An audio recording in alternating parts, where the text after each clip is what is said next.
Bismillahirrahmanirrahim. Assalamualaikum warahmatullahi wabarakatuh. Ada satu hadis yang sangat populer sekali yang menjelaskan tentang keutamaan atau fadilahnya membaca basmalah atau bismillahirrahmanirrahim, terutama untuk kita mengawali kegiatan-kegiatan kita yang positif, yang mempunyai nilai kebaikan. Hadisnya kurang lebih seperti ini. Kullu amrin dzibalin la yubda'u fihi bi bismillahirrahmanirrahim fahuwa aqta au abtar au ajdam. Kalau kita mau melihat terjemahannya secara singkat seperti ini kurang lebih. Setiap sesuatu yang baik, setiap sesuatu perkara yang mempunyai nilai kebaikan, setiap sesuatu perkara yang bernuansa positif, ketika tidak diawali dengan membaca bismillah atau basmalah atau kalimat bismillahirrahmanirrahim, tidak diawali dengan kalimat itu, sebaik apapun, maka fahuwa aqta. Aqta itu ay munqati'ul barokah au naqisul barokah. Maka barokah yang kita dapatkan, keberkahan dari perkara kebaikan yang kita lakukan ini, keberkahannya hanya sedikit ataupun tidak sempurna kalau tidak diawali dengan membaca basmalah. Sebagaimana contoh, kita mau bersedekah, ini kan suatu kebaikan, sesuatu bentuk kebaikan. Kita mau jamaah, sesuatu yang baik. Kita mau membaca Al-Quran, ini sesuatu yang baik. Maka utamakan membaca basmalah terlebih dahulu. Bismillahirrahmanirrahim. Begitu ya. Berdasarkan hadis itu, setiap perkara yang baik maka awalilah dengan membaca basmalah. Agar apa? Barokahnya, keberkahan daripada perkara-perkara baik yang kita lakukan ini sempurna kita dapatkan, tidak berkurang. Itu maksudnya. Tetapi yang ingin saya kritisi adalah seperti ini teman-teman.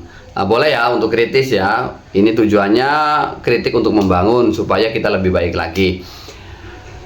Biasanya ketika ada undangan selamatan, undangan akekahan, ya selamatan keka, selamatan haul, selamatan apa itu ya. Di dalam undangan itu tertera kalimat bismillahirrahmanirrahim. Memang tujuannya baik, mengundang orang untuk datang mendoakan, untuk datang membacakan zikir, untuk datang sholawatan dan seterusnya. Tujuannya baik, kebaikan. Maka kalau implementasi dari hadis tadi memang sebaiknya diawali dengan kalimat bismillahirrahmanirrahim. Tapi nih saran saya, pengucapan ataupun kalimat bismillahirrahmanirrahim itu lebih baik diucapkan saat memberi undangan. Bismillahirrahmanirrahim, saya ingin membagikan undangan. Mending itu saja, mending begitu. Daripada kalimat basmalahnya itu ditulis di dalam undangan.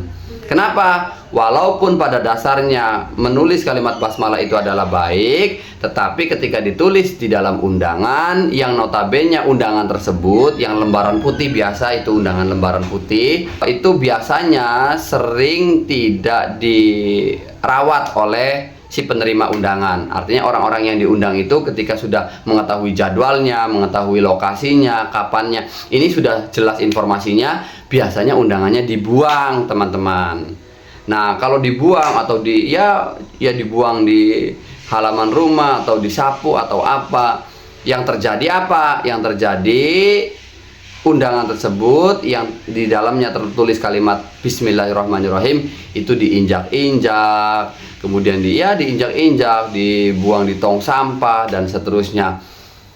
Kekhawatiran saya adalah hilangnya rasa takdim kita terhadap lafadz jalalah yang ada di dalam kalimat bismillah, ataupun secara utuh kepada kalimat bismillah itu sendiri. Sebab bismillah bagian dari Al-Fatihah, Al-Fatihah ini bagian dari Al-Quran, sehingga bismillahirrahmanirrahim itu juga merupakan bagian dari Al-Quran.